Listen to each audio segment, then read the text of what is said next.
Hello and welcome to Magic Boy Productions, where we build and play powerful commander decks and learn along the way. I'm Ben, aka Magic Boy on Magic Online, and today we'll be getting aggressive with the background pair of Amber, Gristle Amal, and Veteran Soldier, churning through cards and spitting out tokens. This video will feature a deck tech, gameplay with commentary where we see the list in action, a game review, and then some final thoughts on the deck. Let's begin.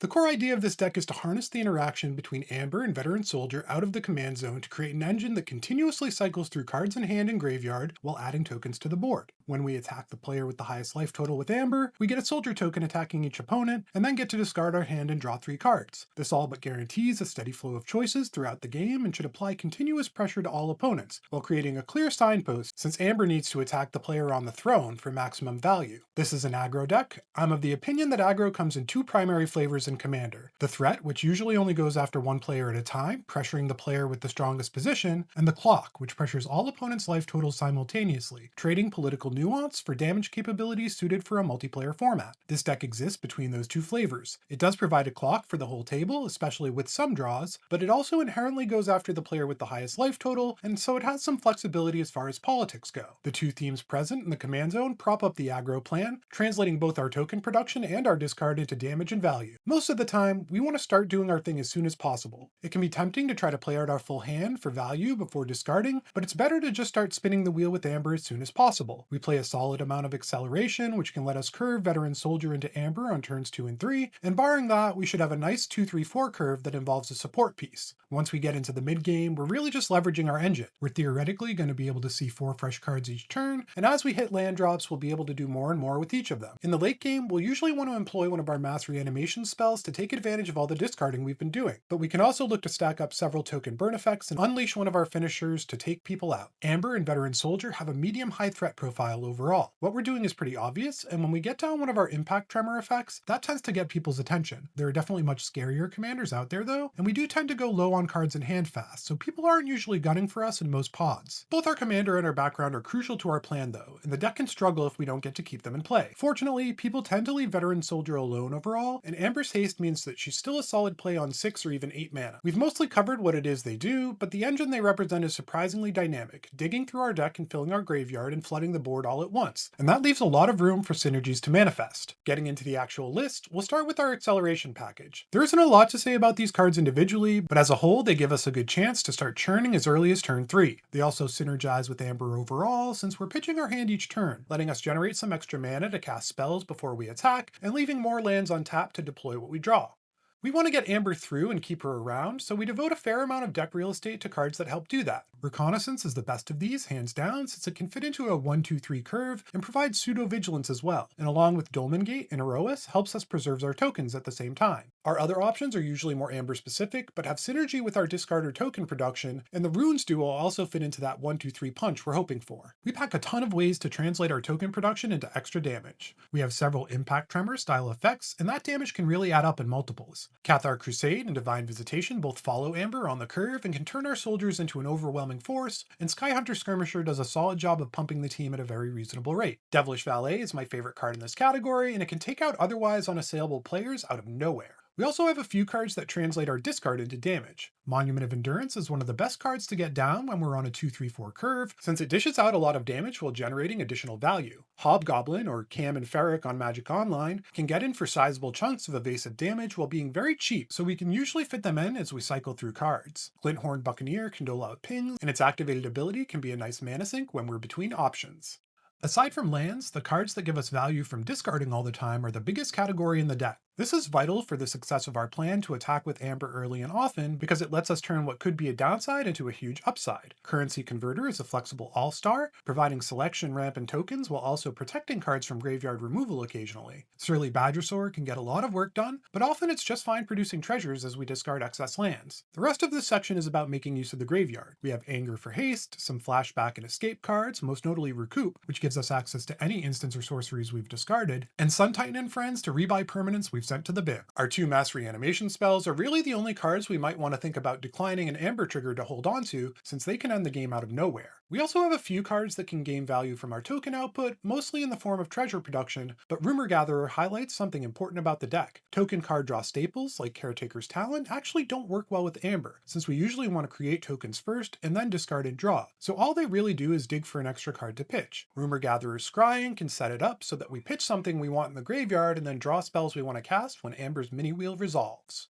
I'm usually not crazy about force multipliers, preferring cards that just do the thing we want rather than making us better at doing it. But these 5 have incredible synergy and potential in the deck, making it unlikely they'll be dead draws. Adeline gives us more tokens and can be a huge source of damage. Exalted Sunboard's warp cost makes it easy to get double tokens from Veteran Soldier for a single turn, while squirreling it away for later before Amber discards our hand. Fear of Missing Out can come down early to help sculpt our hand, and comes online very quickly in this deck, enabling double Amber attacks. Isengard Unleashed and Seize the Day both have flashback, meaning we're fine with discarding them, and the former can represent massive damage with a few token ping effects, while Seize the Day can get us another attack with Amber for just 3 mana after we discard it. Our interaction is more about enabling our plan than messing with other people's. There are all sorts of permanents that can get in our way, so Chaos Warp and Generous Gift are great for dealing with whatever we need gone. Deflecting Swat, fresh off the Game Changer list, helps protect Amber, and is also a rare way to protect our graveyard from graveyard removal. Path and Swords are just too efficient, and we will sometimes need to get blockers out of the way to attack in with Amber, and the life gain from Swords can actually let us shift who we need to attack to get our triggers.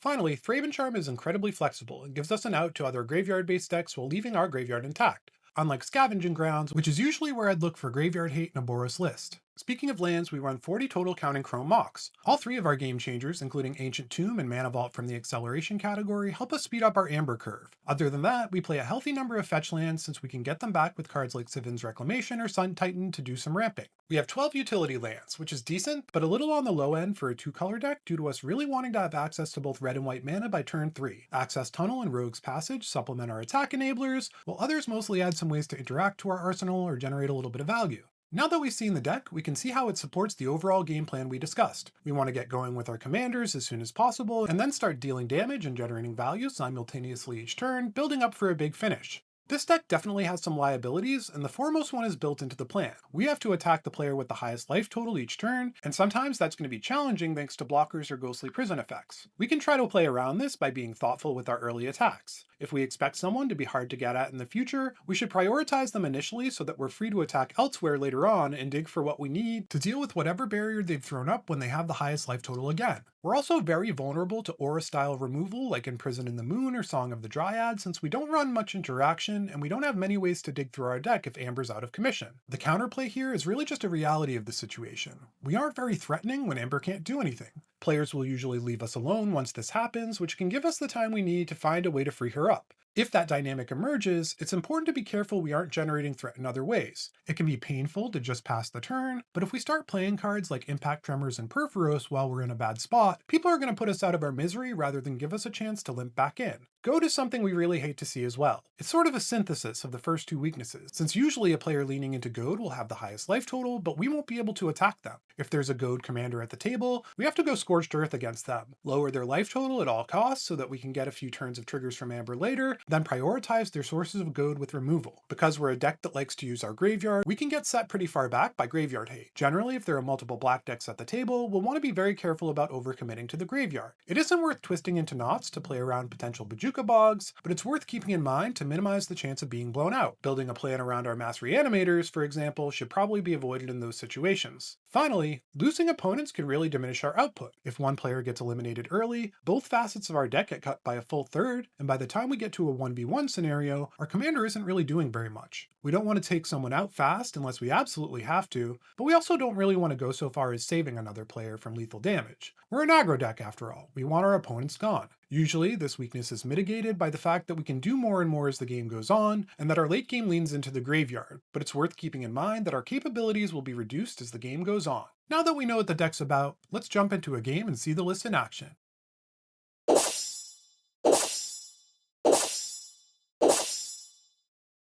Our first opponent is Tasha the Witch Queen. This Dimir Planeswalker is all about theft, summoning demons to protect her whenever its controller casts a spell they don't own.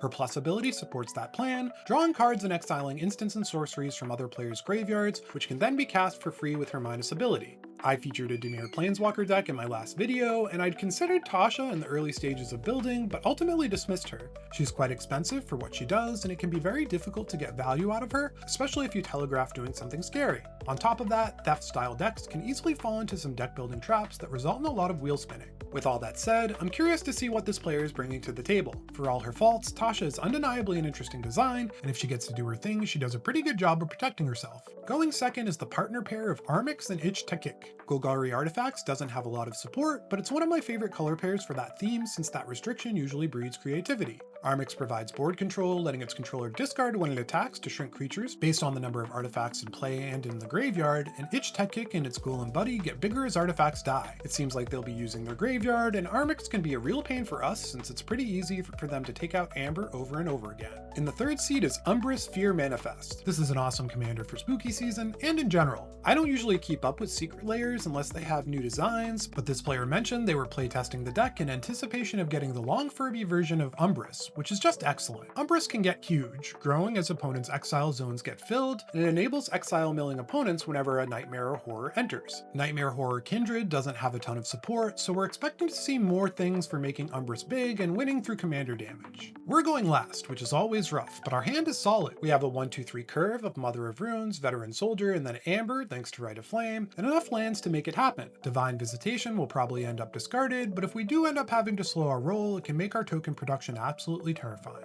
Our opponents play out some lands on turn 1, and we draw Warleader's Helix. We play in Crack Arid Mesa, Fetching Plateau, and cast Mother of Runes. This is an amazing Magic card, but unfortunately on Magic Online it means we can't set up deals to pass priority, which is pretty painful. Tasha plays an island, and the Artifact duo have a Swamp and Arcane Signet. Umbris has a Swamp too, and casts Silent Hall Creeper, a very cool little horror. We draw and play Plains, then cast Veteran Soldier. Tasha is off to a very slow start, just playing a tapped Watery Grave before passing. Armix and friends play another Swamp, then Foundry Inspector. Artifact cost reducers are always threatening since they make it easy to do unfair things. Umbris has a Tainted Isle and casts a background legend of their own, Zelix Sanity Flayer, which can provide a steady stream of horrors to feed the fear. They attack Tasha with Silent Hall Creeper, opting to draw a card when it connects. We draw Aroas, and it's tempting to try to play out some of these great cards, but we want to get our engine online ASAP. The most valuable land we have is 3 Tree City, so we play it, naming Soldier, then use Rite of Flame to speed out our commander. We attack the Golgari player, which is a bit of a gamble since they can take Amber down in combat, but we're banking on them wanting to keep their probable combo piece around.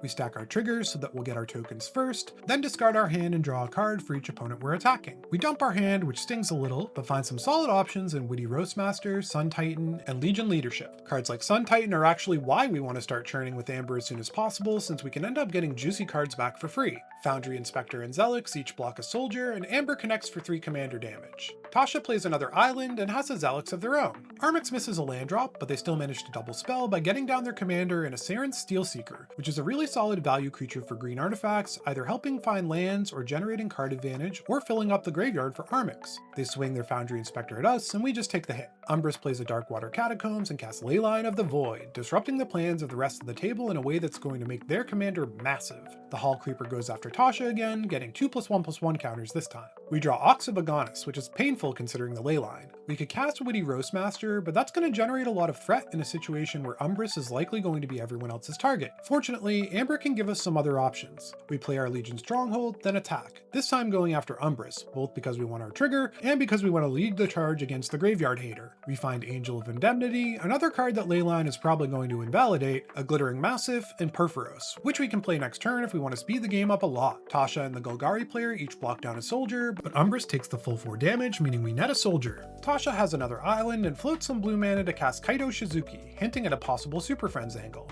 They plus Kaido, looting away an Entropic Battlecruiser, and then cast Mesmeric Orb, which is an interesting choice with Leyline on the field. Sneaky Kaido phases out on their end step. Armix and Ich-Tekik mill 5 on untap, then head straight to combat and attack into the Tasha player. They discard a Champion's Helm to Armix's trigger, taking down Tasha's Zelix before passing. Umbris mills 5 thanks to the orb, then plays a swamp and casts their commander. When it enters, they target us, probably assuming that an aggro deck would have a low land count, but unfortunately for them this is a land enjoyer channel, so they only add 1 card to our exile pile. They swing their Hall Creeper at Tasha again, apparently very intent on damaging the other Dimir deck, and when it connects they get to learn a valuable lesson, sacrificing it to state-based effects when they copy the legendary Zelix.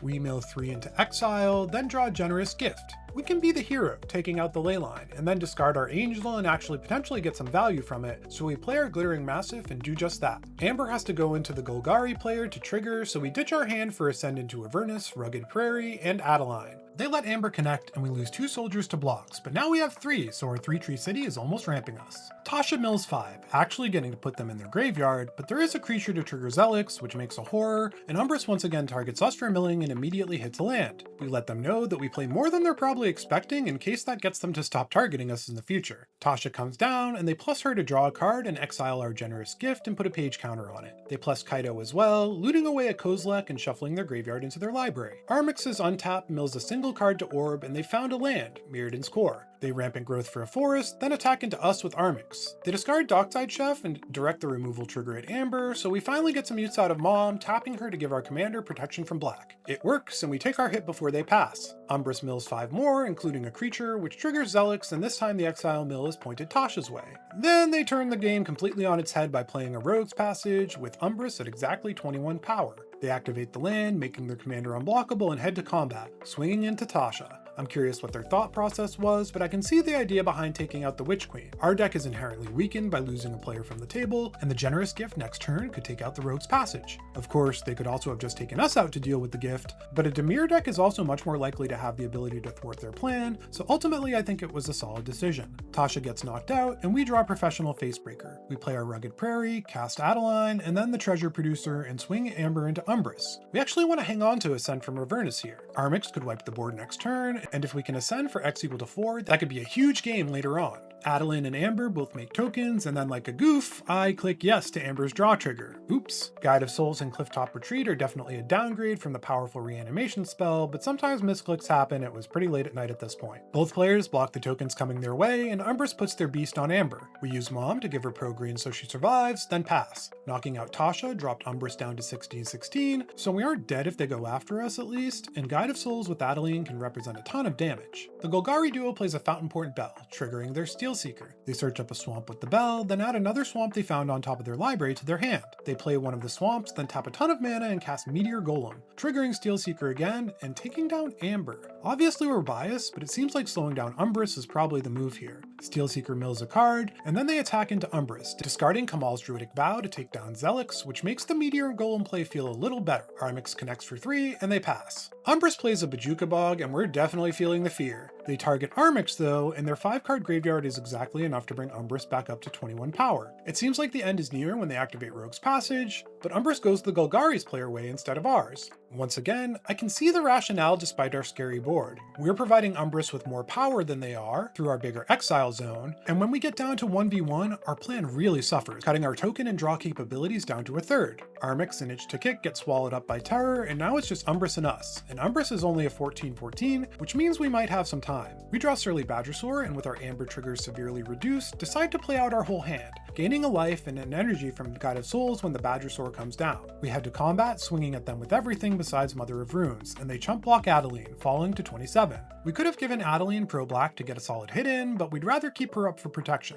We get a treasure off our Facebreaker and then pass. Umbrus plays a Drowned Catacomb, and we're pretty sure it's over when they cast Tasha's Hideous Laughter. We get very lucky though, and the 20 mana value they mill only gets Umbrus up to 18 power despite our deck's pretty low curve. They follow up with Thing in the Ice, but once again, our solid land count helps us out because they only exile a single card with Umbrus's trigger. Without a lethal option, they opt to stay on defense and pass. Our lucky streak continues, and we draw a card that could win us the game and seize the day. We do some quick mathing, and if we run out Amber, we can afford to cast it for its flashback mode after discarding it, provided that we get a treasure from Facebreaker. Amber triggers Soul Guide again, and we swing into them with everything besides Mother of Runes, getting a bunch of triggers. We buff Adeline and give her flying, and then make some tokens and pitch our Seize the Day for a Sunbaked Canyon. Surly Badgersaur triggers, fighting Thing in the Ice, and then Umbrus blocks Amber and Thing blocks the Badgersaur. We let Amber go, wanting to keep up our Mom activation to protect Adeline for round 2. We knock them down to 4 life, generating a treasure from Facebreaker, then flashback Seize the Day and send our Resplendent Cathar at them in the air again. We actually could have made her a little bigger with Guide of Souls if we stacked our triggers differently, but her 14 power is more than enough to finish Umbrus off, meaning that we win the game. Good game to our opponents. We didn't get to see very much of the Tasha deck, but a Super Friends angle could be pretty fun to look at with her sometime. The Armix and Itch to Kick deck definitely got to do the Armix thing and had a pretty solid impact on the game doing so, but it felt like they ran out of gas for the most part. I could see this strategy being really solid as a living death plan, using Armix to fill up the graveyard with artifact fatties and then bringing them all back. They definitely paid the price for letting Umbris live with their Meteor Golem, and they very easily could have bonked the Horror and then used Armix to take down Amber while our Mother of Runes was tapped. The Umbris deck was exactly what we were expecting and had a great showing here. I talked a bit about their kill order during the game, and those decisions were really interesting. Obviously we might have some bias, but their choices seemed very sound. If our deck didn't get cut down in power as the table shrank, they probably should have come after us, but instead they prioritized the players who were more likely to be able to stop them in the future. Leyline of the Void is a card that should probably just get played more often in black decks, at least in higher brackets. Every time I see it, it overperforms, and Graveyard Hate is something that more players should be packing. This was a great game for showcasing Amber. We got to get her out fast, and got to see that doing so is worth discarding even a handful of good cards in order to get the engine running. Our play was pretty tight this game, aside from that Ascend from Avernus misclick, and while we definitely got lucky on the Tasha's Hideous Laughter, we'd set ourselves up to win if we did, even with our deck slowed to a crawl by the elimination of 2 different players. This is the most I've ever struggled to get a game that I could use for a video, and that has a lot to do with Magic Online. As we saw in that game, our deck gets worse every time a player is eliminated, but on MTGO, players self-eliminate early pretty frequently. It's frustrating in general. One of the beautiful things about this format is that come from behind stories are commonplace, and games where 3 weakened players team up to take down a big bad often feel epic. When players scoop early, they're basically just giving the game to the big bad instead. That issue is even worse for our list, since in addition to losing a player who might help out, our capabilities are cut down by a third. For that reason, I think this is a great deck for paper, but I wouldn't advise building it to play on Magic Online. I love the deck overall though, and getting to play a ton of games, even if most of them fizzled out, was great. The dynamic of getting 4 fresh cards a turn between Draw Step and Amber, while also getting to harness graveyard value, was very dynamic and exciting. It's a bit of a slot machine style of gameplay, which can be great for the dopamine receptors. I also liked the way the deck was able to pressure all of our opponents at once, but also one opponent in particular. One of my worries about this list before I'd ever played a game was that it wouldn't have much room for politicking, but that wasn't the case at all. We had a lot of players let Amber through so we could get triggers to dig for answers, and the dethrone condition for veteran soldiers seemed to mitigate a lot of the threat generation from our attacks. I was also really impressed by the explosive capabilities of the deck, not because they were particularly noteworthy, although we did get to end a pretty epic game with the 1024 power Devilish Valet, but because they tended to really catch people off guard. One of the secret strengths of this deck is that its consistent plan means that people tend to think they can predict what it will do on our next turn. Once we cycle through cards and deal a little damage a few times in a row, it's human nature to assume that that's what will happen the next time as well, which left some openings to win I don't think would have happened otherwise. Since I ended up playing somewhere in the vicinity of 20 games to get this one, I actually did a lot of iterating along the way, so I don't think there's much to say about specific card upgrades. I might have missed something, but I'm very confident in this deck list as is for bracket 3. I do think there's some room to riff on the deck though. A more mid-range list could be interesting and offset how dependent the deck is on the commander. Having access to some sweepers and other sources of card advantage would be a very different style and forfeit some of what I enjoyed about the list, but it might make it more consistent in the long run. I also think there's room to focus more on tokens than discard. Once Amber gets rolling, you often aren't discarding that many cards, so shifting some of that real estate around to include more token producers and token payoffs could, well, pay off. Finally, I think you could definitely tune this list down to bracket 2 and have a lot of fun. The core game plan is very strong though, so you definitely want to shed some power level to meet the intent of the bracket. The best way to do so would probably be to lean more into discard aggro with beaters like Marauding Mako and Avoria, and creatures that do some discarding like Tursa or Joshua. This is a great deck to build if you want to get aggressive, but in a way that requires a lot of intricate play and careful planning. Aggro decks generally aren't nearly as mindless as people think, but this one definitely has a lot to think about and keep track of, and the math between burn effects and combat damage can get pretty intense. It's also great if you want to have a solid overall plan each game, but with a lot of variety driven by variance. The Veteran Soldier Amber curve feels pretty unique, even among other partner and background combinations, and spinning the wheel on a new hand every turn was exciting but still very consistent. Finally, if you're a Boros enjoyer but find that you run out of gas, this deck was surprisingly grindy. The video didn't showcase it especially well, but we took down some games where opponents went absolutely crazy with value and almost never felt like we had run out of gas. That's going to do it for today's video. If you aren't already a subscriber, you definitely should be, and if you are, definitely like, share, and above all comment to help the channel grow. This community is almost up to 500, which is awesome in just a few months, and I've been thrilled to see more comments coming in. Our next 2 gameplay videos will actually be from comment suggestions, and later this week I'll be posting my first deck building seminar video on archetypes and Commander, so stay tuned. Good luck and have fun in your future endeavors. Magic Boy out.